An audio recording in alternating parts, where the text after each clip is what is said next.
I gotta say, I hate it when it feels like there are rules that I'm supposed to follow. And like when you're told not to be too loud or be too bossy or that you're putting yourself first makes you selfish. But these are just quiet little ways that society is trying to keep us small. And I don't know about you, but I'm so done playing that game.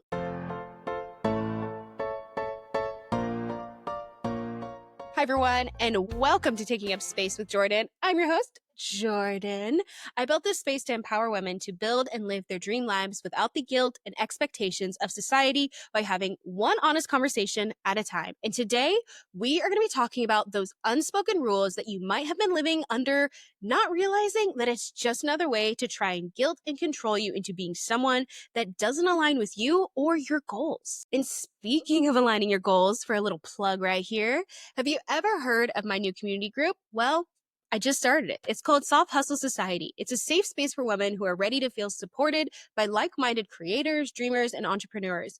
If you haven't had the chance to check it out, then go ahead and do so by following the link down below. Or you can reach out to me directly and I'll be sure to share it with you because I'm super friendly, I'm super nice, I'm super helpful.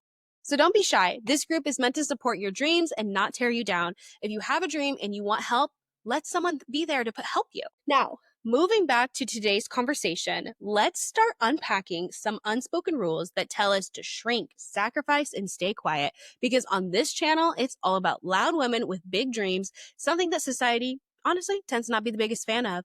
And let's be honest here, it's so much more fun to piss people off than diminishing yourself. So let's go ahead and get into it.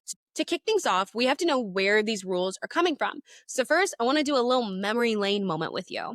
When you hear the following words, I want you to think of when you first heard them. Maybe jot it down, maybe just tuck it away for later. The first, you shouldn't be assertive or you'll be labeled as difficult. You should always be available, otherwise you're not a good friend or a good partner. You have to put your family's needs first. You have to put your partner's needs first. These are the 4 rules that we're actually going to use for this conversation today. But I really want you to think about how these 4 unspoken rules pop up for you in your everyday life.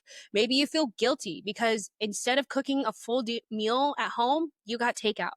Maybe you feel ashamed that you put your own needs above your partner's because you needed a moment to rest. Maybe you believe some of your coworkers don't like you because you're too bossy. Whatever the thoughts might be, I want you to press on them and I want you to ask for each one. Why is that so wrong? Why is it so wrong that you are assertive? Why is it so wrong that you are not always available? We are taught these rules early in life. They come from cultural expectations, societal values, and learned behaviors that are passed on by parents, grandparents, caretakers, basically anyone that you were interacting with as a young child. These rules, they are not facts. They're opinions. Someone taught you this, and you get to choose if you still want to believe them. You get to ask yourself, who benefits from me staying small? And what do I gain when I break those rules? If you want to pause for a minute, jot down your thoughts specifically around which rule kind of hits you hardest and what would it be like if you didn't believe it. Go ahead, pause it for a moment, and then come back. Because after that, we're going to deconstruct the hell out of some of these rules so that you can feel more empowered to be fully you without even a little bit of guilt. So let's dive into it. Rule number 1. Women shouldn't be too assertive or you'll be labeled as difficult. Fun fact, I've been labeled as aggressive, assertive, bossy, and difficult more times than I can count. Some of that comes from the bias of being a Black woman, and some of it is simply just being a woman, period. When a woman raises her voice, she's yelling or too emotional. But I've sat in boardrooms where men were literally cursing, pounding on the table, standing and yelling to be heard, demanding that they be heard because they weren't getting their way, and no one called them aggressive or too emotional. They were executives fighting for what they believe in.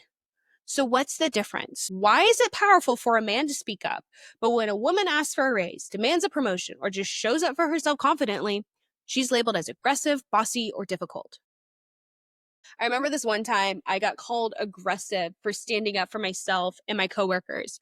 A coworker wasn't pulling her weight, so 2 of us had to spend pretty much all day figuring out what the problem was and fixing it. And that went into Friday night. No one thanked us. It was brushed off as us just doing our jobs. And so later when we had our team meeting, she asked, we were like going through it, and I think she might have had some sense to pick on that there was some tension, that there was an issue. So at the end of the meeting, she asked, so what seems to be the problem? And no one said anything for a moment. I didn't raise my voice, to be so clear. I just told her directly that I believed that she was the problem. Could I have used a little more tact? Probably. Sure. Maybe. But I wasn't aggressive. I was honest. I was direct. And yet this is what happens when women are honest and direct, even with each other sometimes. Honesty gets women labeled as difficult. If I'd been a man giving her feedback, do you really think I would have been called aggressive? No, because there's a double standard. And my story, unfortunately, is not special. Women everywhere stand up for themselves at work and get branded with labels that hold them back. And then we hear about women getting passed over for promotions because they're too bossy or too much or too difficult or too emotional. And the rest of us, we end up shrinking because we don't want those stories attached to ours. We don't want to be a part of that. We don't want to be attached to that person. That's how this rule stays alive. It's a double standard. Sure, 100%. It sucks. It blows. It's terrible that this is what's happening. Men in the workplace get praised for being killers or big dogs, while women in leadership are told to be sensitive, put a smile on their face, and that they should smile more. We're told to speak up, but when we do, we're punished for it. Part of this comes down to, I will say, unconscious bias. We can't just blame one sole person or one sole group. We're all swimming in the same water here, people. But it is clear to understand that there are double standards. When a woman shares her accomplishments, she's braggy. A man does the same thing, he's confident, he's ambitious. When a woman's direct, she's mean. When a man is direct, he's a strong leader. So what do we do with this unspoken rule?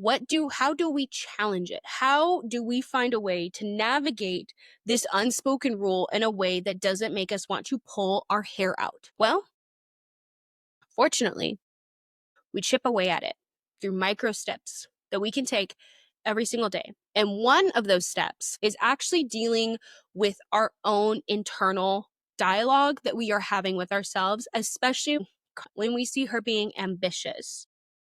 I want you to challenge what words first come up. Is it confidence? Is it ambition? Or is it she's being braggy? She's mean. She's aggressive. She's assertive. Which I will say, what's so wrong with being assertive? But that's for a different time. We have to challenge that internal dialogue that we have with ourselves. We can't just label a big corporate baddie as being a bitch when we're not doing the same to our male constituents. We can't do it. That's how we continue to have the double standard. The other side of this is using our voice strategically. And I'm not saying tone yourself down. And hey, I get it. Real quick, I understand that it can be scary to be a woman right now. It can be scary to be a queer person. It can be scary to basically be anyone that is not a white, straight man. But we have to keep hoping. We have to keep moving in this direction, because otherwise we're allowing the double standard to continue, and we're allowing ourselves to be treated in a way that doesn't align with hope, that doesn't align with happiness, that doesn't align with joy. And unfortunately, that burden does become upon us. And it does eventually trickle out into other people when we start having these conversations. When you correct your coworker, when you say, oh, she's so bitchy. Well, why is she bitchy?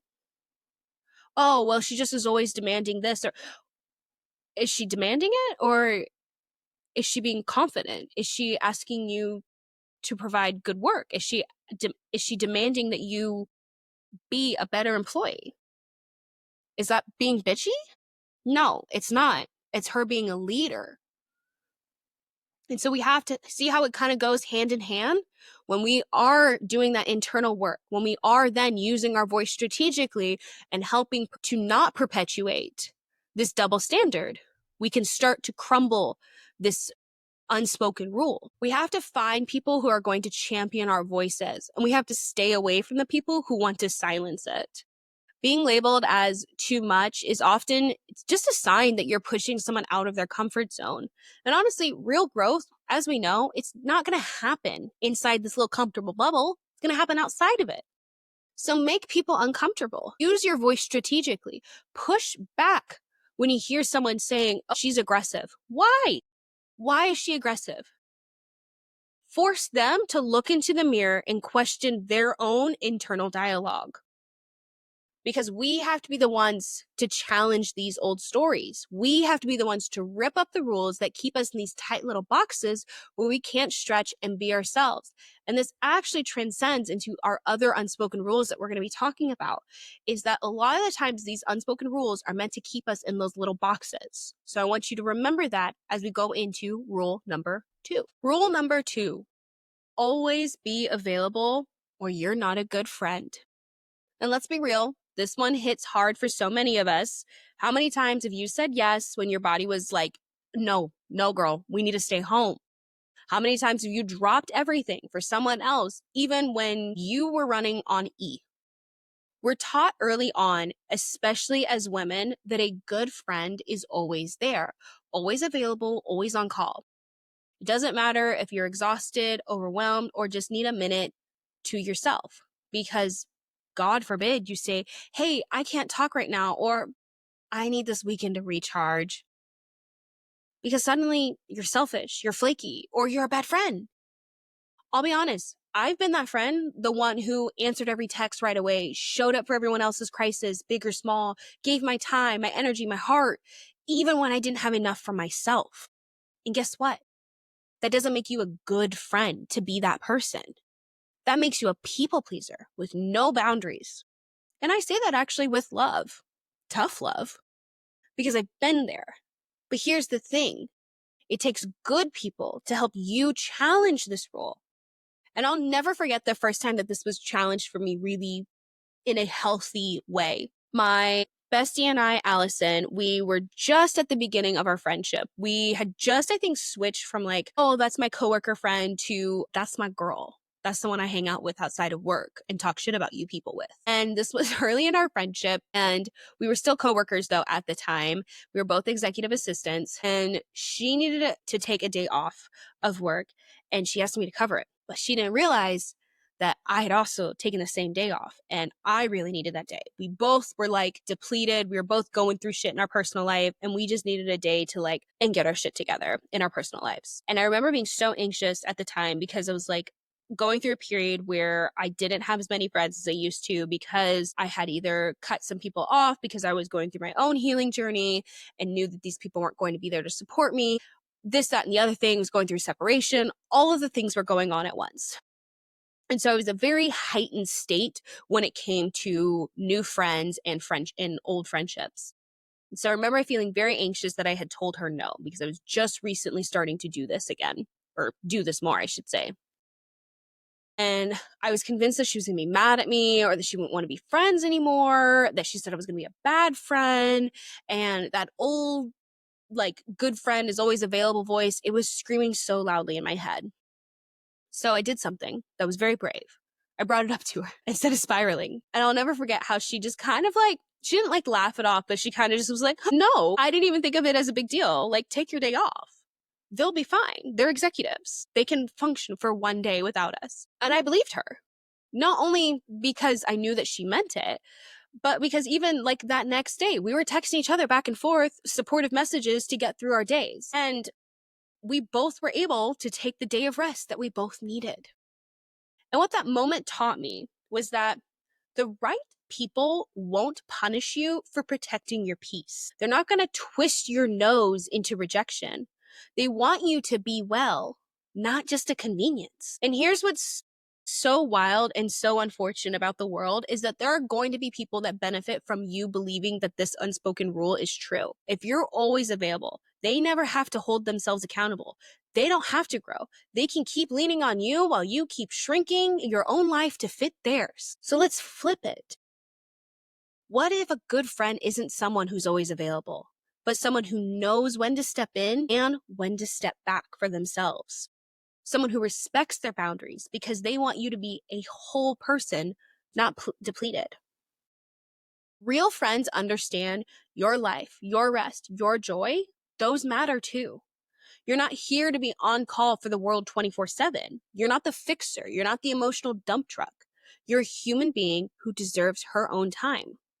And I know that guilt will still bubble up when you say no. I get it. You think, oh, will they think I don't care? Will they stop calling me? I get it. That's a real fear. But if your no makes someone pull away, maybe that friendship was never really about you in the first place. A good friend doesn't demand your constant availability. They appreciate your capacity and they don't punish you for protecting your peace. So here's your challenge for this rule. Next time you feel that tug to say yes when you really mean to say no, pause, breathe, ask yourself, what do I need right now? Do I have capacity to show up for someone else in a good and healthy way? And then say it. I love you, but I can't today. That's not a bad friend. That's a boundary setting baddie who knows her worth. And the right people, the Allisons of your life, they're going to love you for it. And this actually leads us into rule number 3, the one that says you should always put your partner's needs first. And quick reality check. Quick reality check. I want to know why so many of us, here, let me get my little bitchy coffee in my little glass jar. Why are so many of us rewriting our whole life stories for a man who wouldn't even read the back cover of the book? The idea that you should always put your partner's needs first before your own, this is probably my most hated unspoken rule. I hate it because it's so unhealthy. So many of us are out here acting like our partners, personal assistants, life coaches, chefs, therapists, hype squad, and emotional support animals, and it's doing that all rolled into one, while our own needs gather dust in the corner. Look, I get it. We've been taught that a good partner sacrifices, but that has to be mutual. We have to understand that real love does not mean being selfless. It does not mean that you're bending over backwards. Too many of us are doing full-on backflips for people who can't even do the bare minimum for us. And here's the thing, healthy relationships, whether that's friendship, family, love, whoever, healthy relationships aren't built on one person constantly shrinking themselves for the other. Love should not feel like a group project where you do all the work and they still get an A.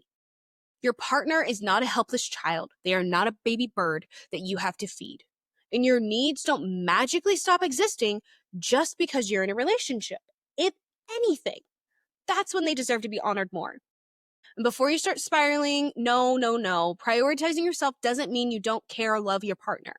It means you're not outsourcing your entire identity to someone else's happiness. A partnership is supposed to be two whole people, not one half trying to fill up the other person's empty cup 24/7.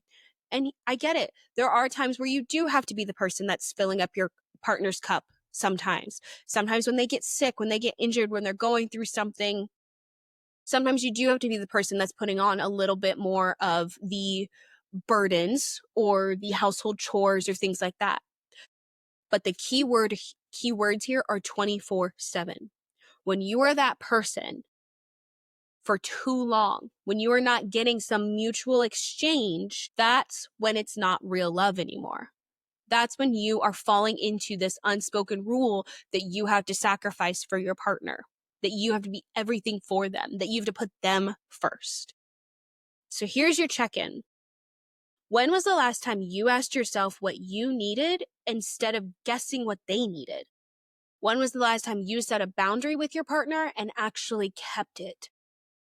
If you've ever felt guilty for putting yourself first, especially in your romantic relationships, this is your permission slip. It is not selfish. It is necessary. You deserve to be your own priority, even in love. Because here's the honest truth. The right partner is not going to punish you for that. The right partner wants you to be a whole person, not this hollowed out husk. They don't want you trying to please them 24/7 all the time. So maybe it's time to stop the overfunctioning. Maybe it's time to stop treating your relationship like a second job that you don't even get paid for. Love can be soft and mutual. and it's allowed to go both ways. And this leads me to rule number 4 about love going both ways. Rule number 4, always put your family's needs first. This is probably the biggest rule because family is a huge F word. This one is from all my eldest daughters, my generational curse breakers, my people pleasers who keep getting pulled back into the same cycle because family is family. How many of us have been told that family comes before everything? That you owe it to your parents, your siblings, your cousins, your aunties, your grown-ass uncle who never did a thing for you, but still expect you to show up every time. Here's where my pushback comes to them. You were a child. When someone says, oh, they cared for you, they loved you, they housed you, they clothed you, you mean like a parent should? You mean like a caretaker should for a child? I didn't realize that I was collecting a debt every single time they cleaned, housed, and fed me. And listen, I'm not saying don't care about your family. I'm not saying cut your family members off. I'm saying your family doesn't get to dictate your life just because they're your family. Your family does not own you.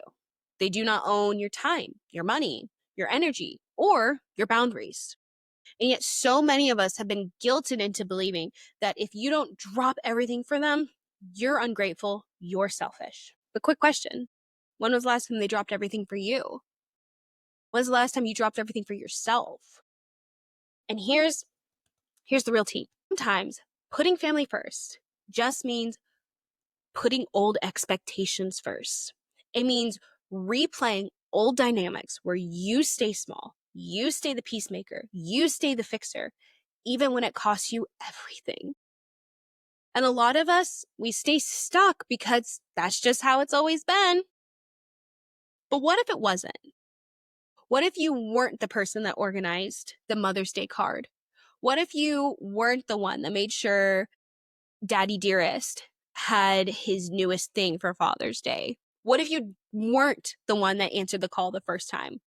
What if you did send them to voicemail? When you say, well, that's just how it's always been, that's exactly what you're here to break. And I know this is tricky. Family can be complicated. Sometimes they really do need you. But the truth is, you are not your family's emotional safety net. You are not the family's free therapist. You are not the designated problem solver. You are not the holiday peacekeeper or the one who holds it all together while losing yourself in the process. You are allowed to choose yourself even when it's uncomfortable. You're allowed to say, I can't do that, or I need to focus on me right now, or no, I can't help with that.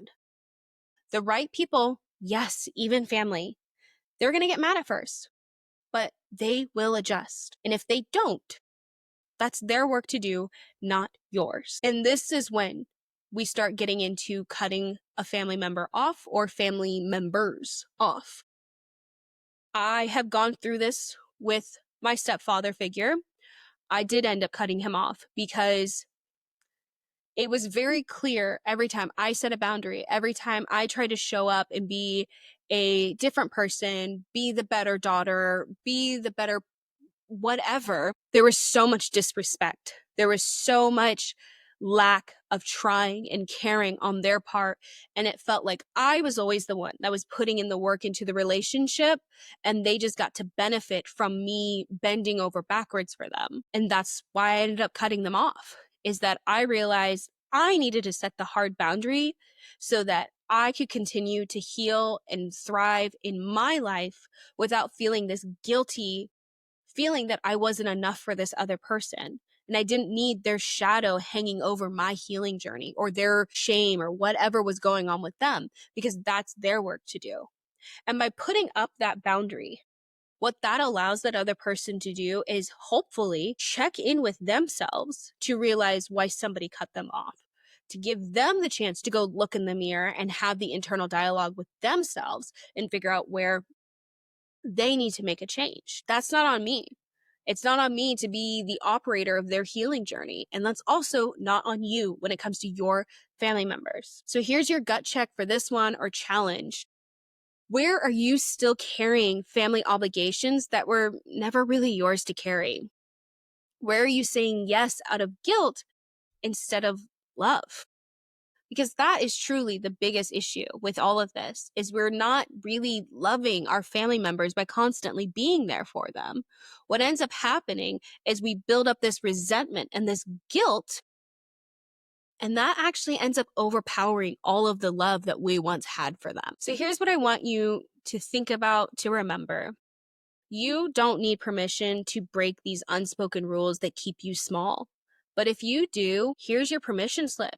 Here it is. Permission granted. Start being too much. Start saying no without the 5-paragraph apology. Start taking up space like it's your goddamn birthright, because it is. And if you ever need a reminder that you're not alone in this, come find me and I'll remind you why you deserve good things, why you deserve the promotion, why you deserve to take time for yourself, why you deserve to feel peaceful without guilt. And if you know someone who also needs to hear this, please share this episode with them, because we need to, as a collective group, especially as women, to join together, to bond, so that we can start to collectively, as a society, break these unspoken rules that are created to keep us smaller and keep us in our bubbles. And if you are still looking further for more support while you're doing this, while you're breaking these unspoken rules, join us in Soft Hustle Society. We're not here to tear you down for dreaming bigger. We're here to hype you up while you do it. Your dream life doesn't happen by following these invisible rules that were never meant for you anyway. So go and build your life way, loudly, unapologetically, and with the people who are going to clap when you win. Now go be too much, and I'll see you next week. Kisses!